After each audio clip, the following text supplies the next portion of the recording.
오늘 오전에 함께 나눌 말씀의 제목은 종말의 시대를 살아가는 성도의 영성입니다. 종말의 시대를 살아가는 성도의 영성. 오늘은 데살로니가 전서 강해 11번째 시간인데요.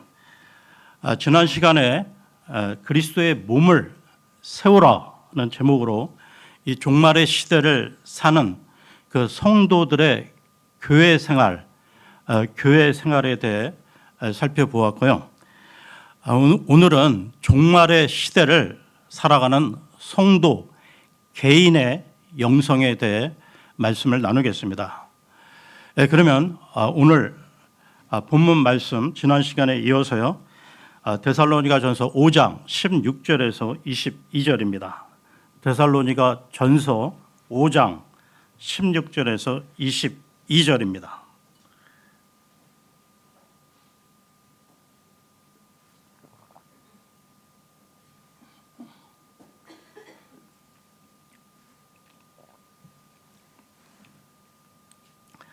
항상 크게 기뻐하라.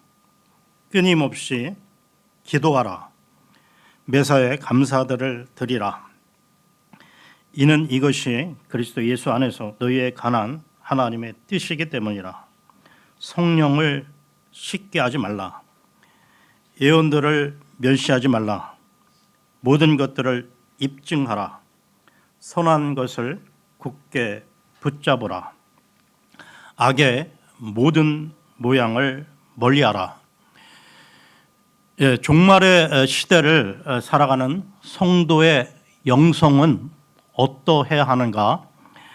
첫 번째, 기쁨과 기도와 감사의 삶을 살라는 것입니다. 여러분, 우리가 정말로 예수님을 믿고 내세와 영생을 믿는 그리스도인이라면 이 땅에 살면서 세상 불신자들과는 뭔가가 다른 모습의 삶을 살아야 하지 않겠습니까?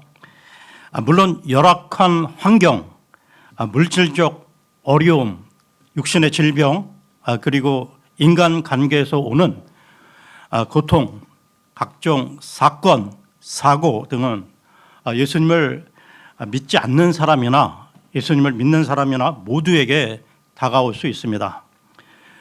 그러나 똑같은 환경, 여건에 놓일지라도 영원한 세계를 바라보는 그리스도인의 영성은 달라야 한다는 것이죠. 5장 16절을 보겠습니다. 5장 16절입니다. 항상 크게 기뻐하라.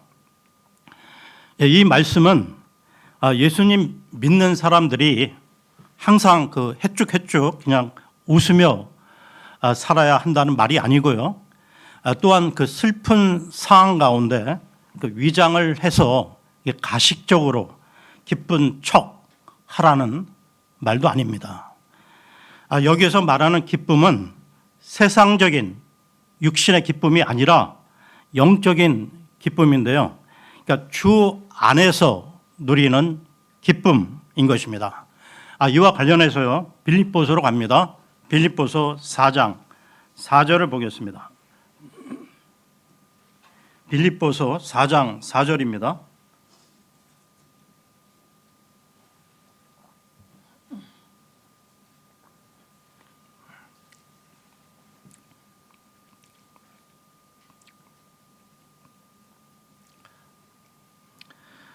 항상 주를 크게 기뻐하라. 그런즉 다시 내가 말하노니 크게 기뻐하라. 이 빌립보서는 바울이 로마 감옥에서 쓴 옥중 서신인데요. 그러니까 감옥에 수감되어 있는 바울이 감옥 밖에 있는 빌립보 교인들에게 주 안에서 항상 기뻐하라고 말하고 있는 것입니다. 여러분, 상식적으로 감옥 밖에 있는 이 빌립보 교인들이 감옥 안에 있는 사도 바울을 격려하고 위로해 주어야 마땅한데요. 그런데 감옥 안에 있는 사도 바울이 감옥 밖에 있는 성도들을 향해 항상 기뻐하라고 하고 있습니다. 그러니까 이런 성도의 기쁨은 환경, 여건, 결과에 따른 기쁨이 아니고요. 이 기쁨은 성령께서 주시는 기쁨입니다. 그래서 기쁨은 성령의 열매 가운데 하나라는 것이죠. 갈라디아서로 갑니다. 갈라디아서 5장 22절, 23절을 보겠습니다. 갈라디아서 5장 22, 23절입니다.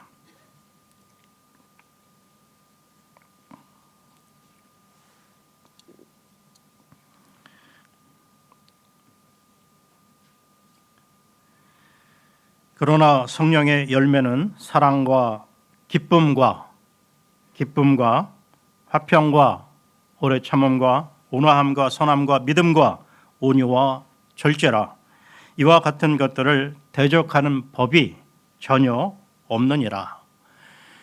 성령의 9가지 그 열매 가운데 하나가 기쁨으로, 그러니까 영성이 깊은 사람일수록 영적 기쁨이 풍성해지는데요.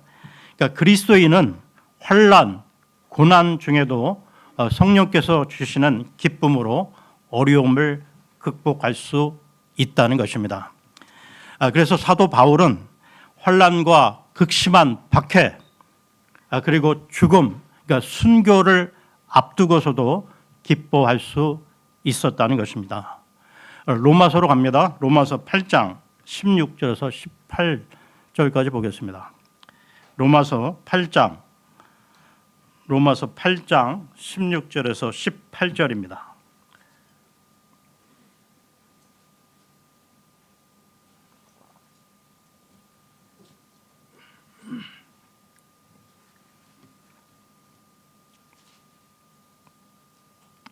우리가 하나님의 자녀들임을 성령 그 자체께서 우리의 영과 함께 증거하시느니라.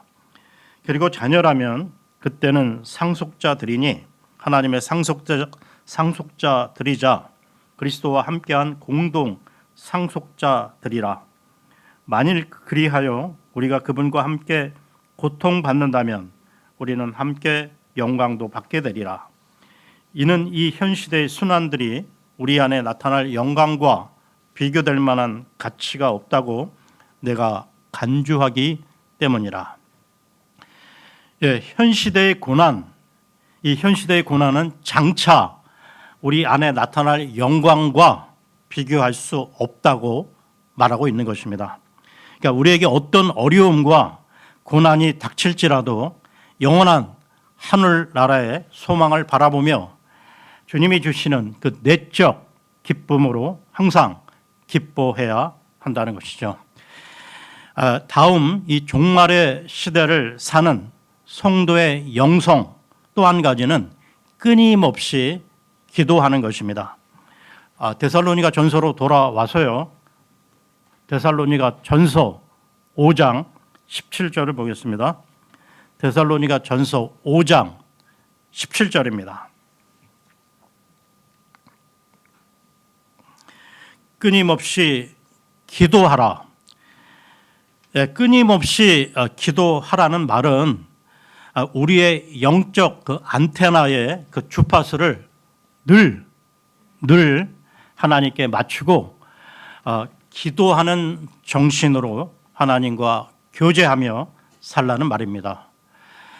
우리는 그 매일의 그 삶 가운데 여러 환경을 만나며 선택, 결정을 할 수밖에 없는데요. 이때 하나님의 뜻을 물으며 하나님의 그 내밀한 그 음성에 귀 기울이는 자세로 살아가는 것이 끊임없이 기도하는 것입니다. 여러분, 기도는 하나님을 인정하고 하나님을 의지한다는 그 믿음의 표현인데요. 그러므로 엄격히 말해 기도를 하지 않는 성도가 있다면 그는 하나님을 인정하지 않는 성도이며 하나님을 의지하지 않는 무늬만 성도라는 것이죠. 자기 힘으로 살아가려고 하는 이런 성도는 하나님의 은혜를 감사하지 않을 뿐더러 하나님께 죄를 짓는 것입니다. 왜 죄를 짓는 것일까요? 사무엘 대언자의 말을 들어보겠습니다. 사무엘기 상으로 갑니다. 사무엘기 상 12장, 사무엘기 상 12장 23절을 보겠습니다.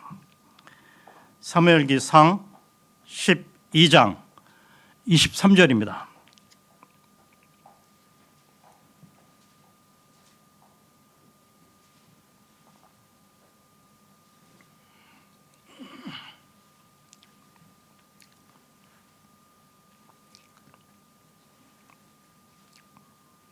이뿐만 아니라 나로 말하자면 내가 너희를 위하여 기도하기를 중단함으로써 주를 대적하여 죄를 짓는 것을 하나님께서 금하시기를 바라노라.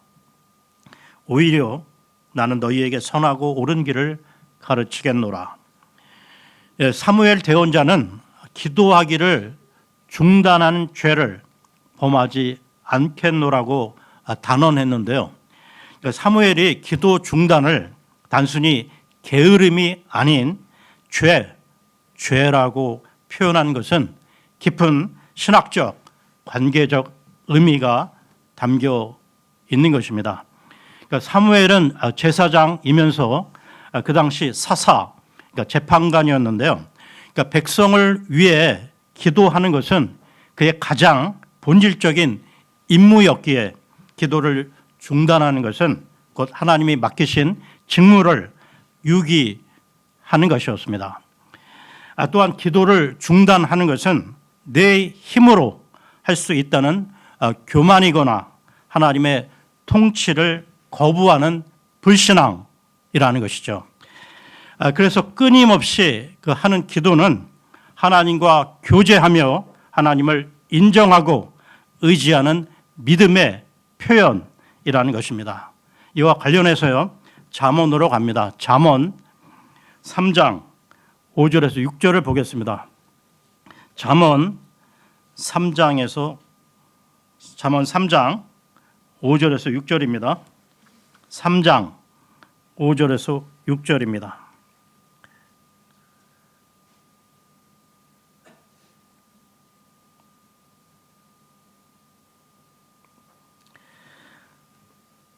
너희 마음을 다하여 주를 신뢰하라.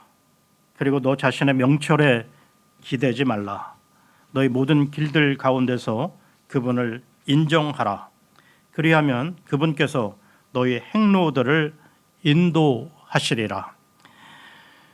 그런데 이렇게 기도하는 그 영성은 어느 날 하루아침에 만들어지는 것이 아니고요. 계속해서 하루에 특정한 시간을 정해 기도하는 습관을 정착해야 실천할 수 있다는 것입니다. 이렇게 기도하는 성도라야 언제 혼란과 고통의 환경이 와도 하나님과 동행함으로 승리할 수 있다는 것이죠. 그리고 종말의 시대를 살아가는 성도의 또 한 가지 영성은 감사입니다. 감사. 데살로니가 전서로 돌아와서요. 5장 18절을 보겠습니다. 데살로니가 전서 5장 18절입니다. 매사에 감사들을 드리라. 이는 이것이 그리스도 예수 안에서 너희에 관한 하나님의 뜻이기 때문이라. 매사에 감사하라는 말은 말 그대로 모든 상황과 환경 가운데서 감사하라는 말씀입니다. 세상 불신자들도 좋은 일, 기쁜 일이 있을 때는 감사할 수 있죠. 그러나 오늘 본문은 항상 기뻐하고 끊임없이 기도하고 매사에 감사하라는 말입니다. 그리고 이것이 우리를 향한 하나님의 뜻이라는 것이죠. 그런데 그 당시 이 말씀을 받는 그 데살로니가 성도들은 어떤 상황이었을까요? 데살로니가 성도들은 환난과 박해 직면에 있었다는 것입니다. 그러니까 이러한 환난과 박해 속에서도 감사하라는 말씀인 것이죠. 그렇다면 여러분, 지금 우리는 어떻게 환난과 고통의 상황 가운데서도 감사할 수 있을까요? 그러니까 매사에 감사하라는 것은 주 안에서만 가능하다는 것입니다. 그러니까 세상 불신자들에게는 불행한 일이 닥쳤을 때 감사할 수 있는 영성이 없다는 것이죠. 그러니까 매사에 감사할 수 있는 것은 하나님의 주권과 하나님의 섭리와 하나님의 선하심을 인정할 때만 가능한 것입니다. 여러분은 이 세상과 이 우주의 그 모든 일들이 하나님의 손 안에서, 즉 하나님의 주권 하에서 이루어진다는 이 사실을 진정 믿으십니까? 여러분은 이 하나님의 주권 하에서 이루어진다는 사실을 이 로마서를 통해서 확인해 볼 수 있다는 것입니다. 로마서 11장 33절에서 36절입니다. 로마서 11장 33절에서 36절입니다.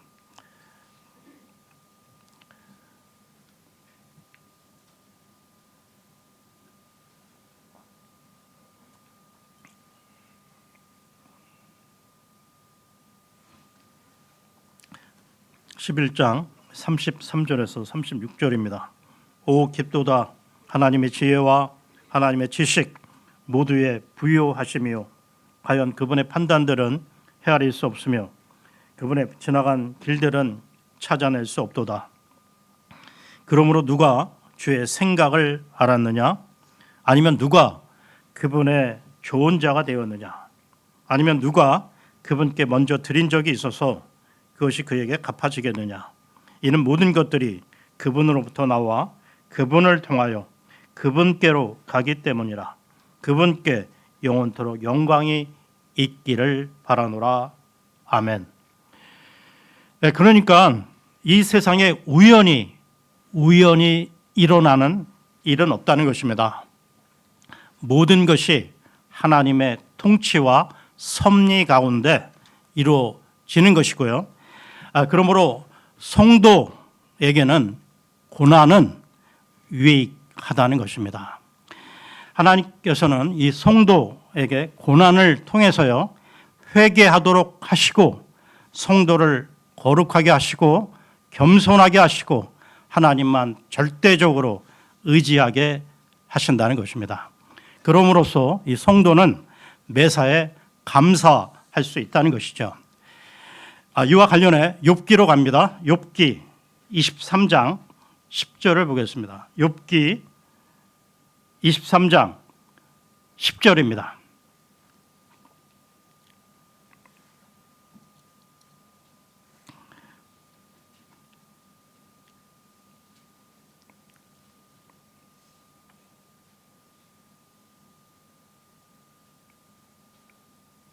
그러나 그분께서 내가 택하는 길을 알고 계시느니라.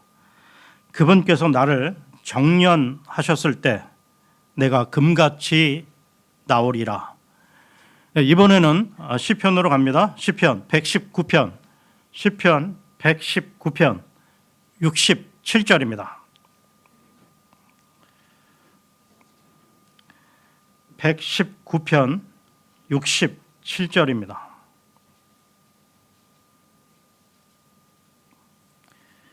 제 자신이 고난받기 전에는 길을 이탈하였나이다. 그러나 이제는 제가 당신의 말씀을 지켜왔나이다. 이렇게 성도는 고난을 통해서도 죄를 깨닫고 자신의 삶을 돌아볼 수 있다는 것입니다. 그러므로 종말의 시대를 살아가는 성도의 영성은 매사에 감사해야 한다는 것이죠. 또 하나 이 매사에 감사할 수 있는 이유는 하나님의 선하심을 믿기 때문입니다. 이와 관련해 로마서로 갑니다. 로마서 8장 28절입니다. 로마서 8장 28절입니다.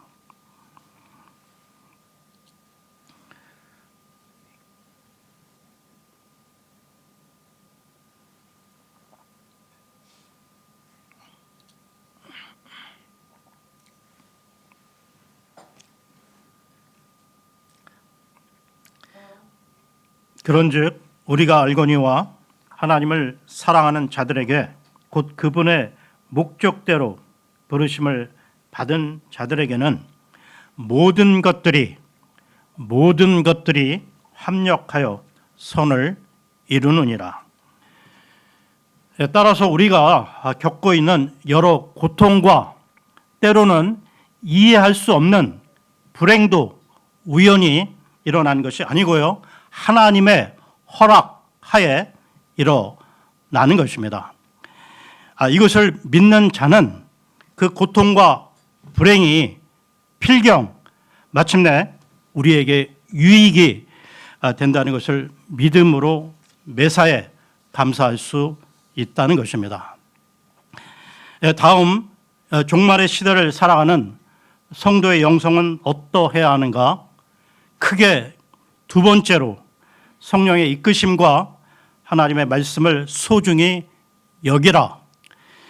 즉 성도는 성령의 내주 역사하심에 민감해야 하고요, 하나님의 말씀을 귀하게 대해야 한다는 것입니다. 데살로니가 전서로 돌아와서요, 5장 19절을 보겠습니다. 데살로니가 전서 5장 19절입니다. 성령을 쉽게 하지 말라. 이 말씀의 그 언어의 뜻은 성령의 불을 끄지 말라는 건데요, 즉 성령의 감동과 감화와 깨닫게 하심에 대해 민감하게 반응하라는 말입니다. 즉 성령의 이끄심에 순종하라는 것이죠. 성령이 충만해야 신앙에 활력이 생기면서 기쁨이 넘치고 믿음과 소망과 사랑이 넘치게 되는 것입니다. 성령이 충만해야 담대하게 복음을 전할 수 있게 되고요, 즐거움으로 헌신하고 봉사할 수 있게 되는 것입니다. 여러분, 성령의 역사하심에 대해 예나 지금이나 두 가지 극단적 모습이 있는데요, 한 가지 극단은 그 은사 만능주의입니다. 즉 성령의 그 은사만을 지나치게 강조해서요, 광신적 그 태도를 보이는 모습입니다. 그러니까 이들은 방언이나 기적의 그 은사들을 특별히 강조하는데요, 한마디로 불건전 신비주의자들입니다. 그리고요, 성령의 역사에 대한 또 한 가지 극단, 또 한 가지 극단은 성령의 역사하심을 아예 무시하는 태도입니다. 그러니까 이들은 그 이성적 판단으로 기적이나 이 병 고침에 대해서요 무시한다는 것입니다. 이 두 가지의 그 극단은 모두 성령에 대한 비성경적 태도라는 것이죠. 종말의 시대를 살아가는 우리 그리스도인들은 이 성령의 내주 그 역사하심에 대해 민감하게 반응하면서요, 성령의 이끄심에 순종해야 한다는 것입니다. 계속해서 5장 20절을 보겠습니다. 5장 20절입니다. 예언들을 멸시하지 말라.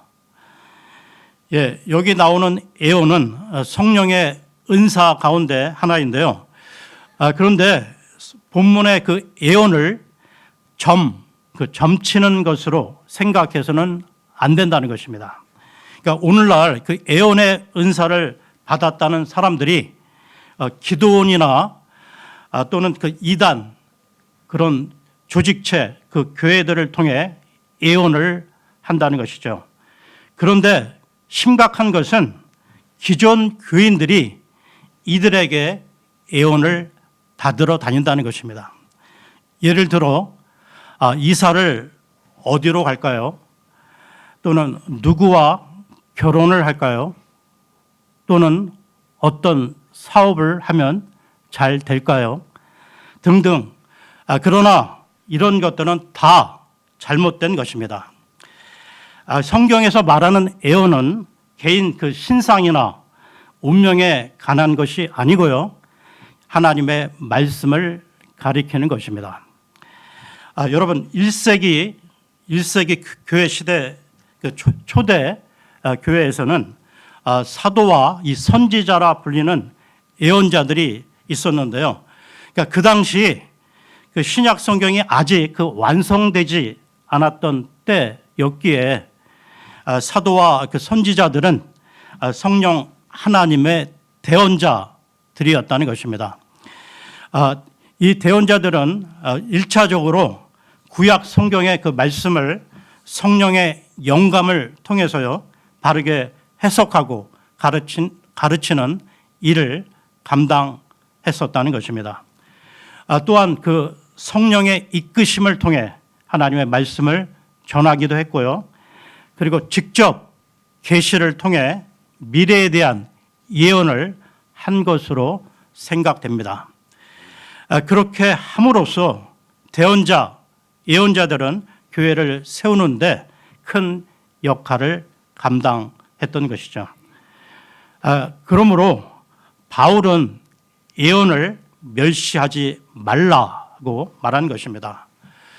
그런데요, 여기서 우리가 알아야 할 것은 초대교회에서도 거짓 예언자가 있었다는 것입니다. 요한 1서로 갑니다. 요한 1서 4장 1절을 보겠습니다. 요한 1서 4장 1절입니다.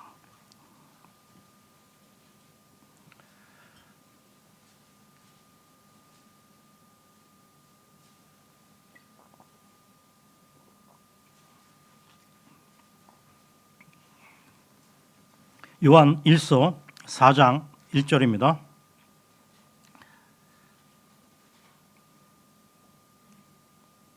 사랑받는 자들아 각각의 영을 다 믿지 말고 오히려 그들이 하나님께 속해 있는지 영들을 시험하라. 이는 많은 거짓 예언자들이 세상 속으로 나갔기 때문이라. 거짓 예언자 때문에 데살로니가 성도들은 예언자를 피함으로 성령을 무시하고 예언을 멸시했을 수도 있습니다. 그래서 본문은 성령을 쉽게 하지 말며 예언을 멸시하지 말라고 합니다. 그렇다면 오늘날 우리는 예언을 어떻게 생각해야 할까요? 오늘날 이 사도와 이 예언자를 통해 주어진 하나님의 계시의 이 말씀이 신약 성경에 모두 기록되어 있다는 것입니다. 그러니까 AD 95년경 사도 요한을 통해 하나님의 계시인 그 요한 계시록이 마지막으로 기록이 되었는데요. 이제 오늘날에 사도와 예언자는 없습니다. 그러면서 지금 우리 시대에는 이 사도와 예언자를 통하지 않고요. 글로 된 예언, 즉 신구약 66권 성경을 통해 하나님께서 말씀하신다는 것입니다. 이와 관련해서요. 디모데 후서로 갑니다. 디모데 후서 3장 16절에서 17절입니다. 디모데 후서 3장 16절에서 17절입니다.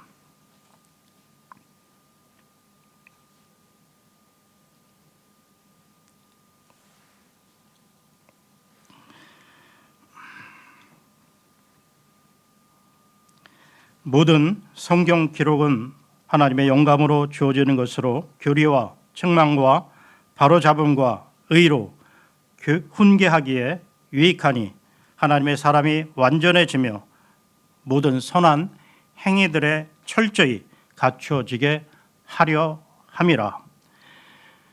모든 성경 기록은 하나님의 영감으로 된 것이라고 말씀합니다. 그러므로 여러분, 그 누가 예언의 은사를 받았다고 하면서 미래 예언하는 것을 따라다니지 마십시오. 그러니까 모든 예언은 성경을 통해 진짜인지 가짜인지를 분별해야 한다는 것입니다. 이와 관련해서요, 요한계시록으로 갑니다. 요한계시록 22장, 요한계시록 22장 18, 19절입니다. 22장 18, 19절입니다.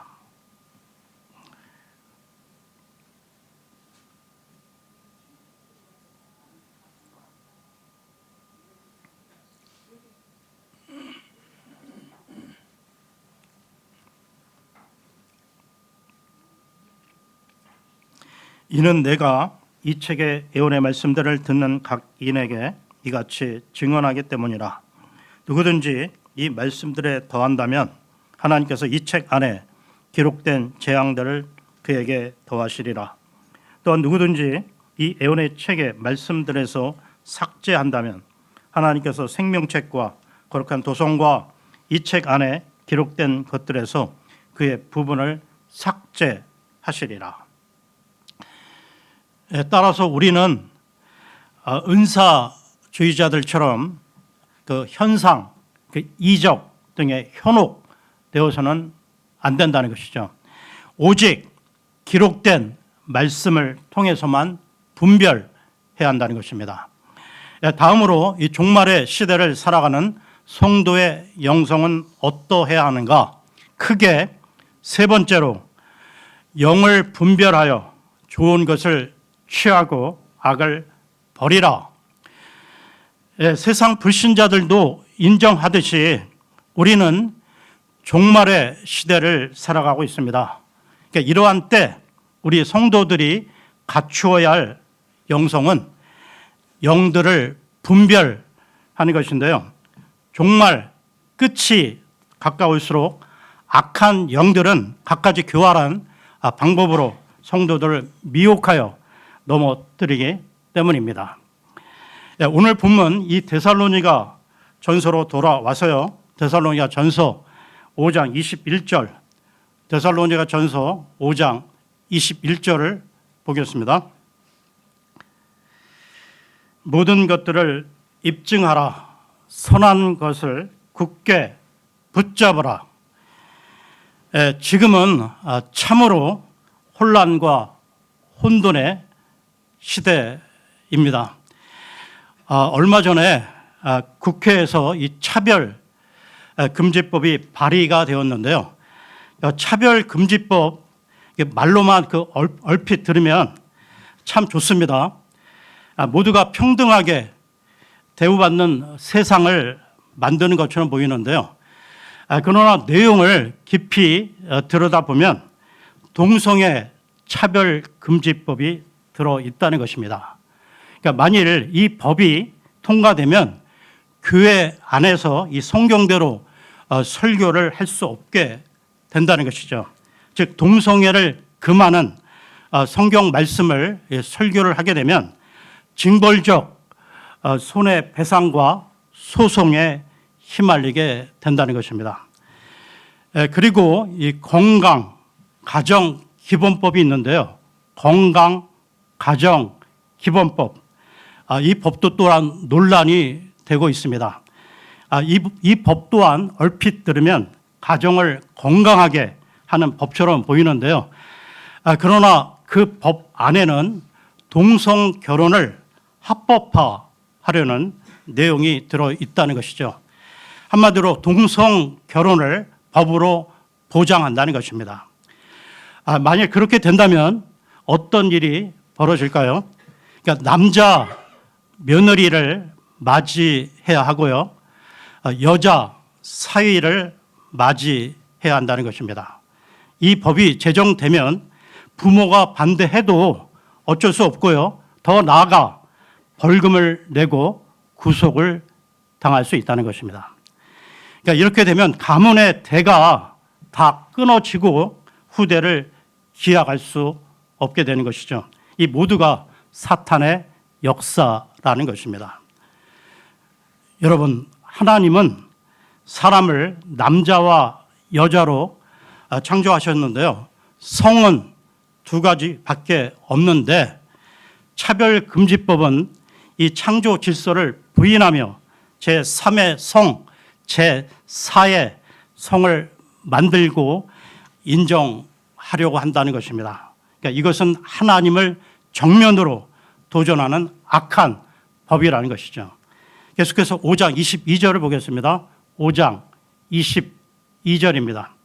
악의 모든 모양을 멀리하라. 즉 우리 각자 안에 있는 내주하시는 그 성령의 이끄심에 따라 악한 생각조차 차단하라는 것이죠. 예, 오늘 말씀을 마무리하겠습니다.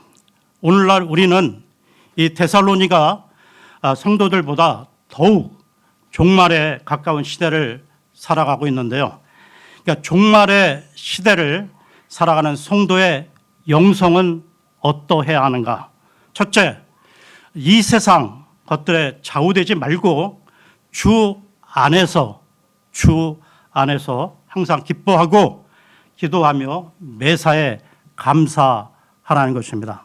둘째, 종말이 가까울수록 영적으로 늘 깨어 성령의 내주 역사하심에 민감하면서요, 성경 말씀을 소중히 대하라는 것입니다.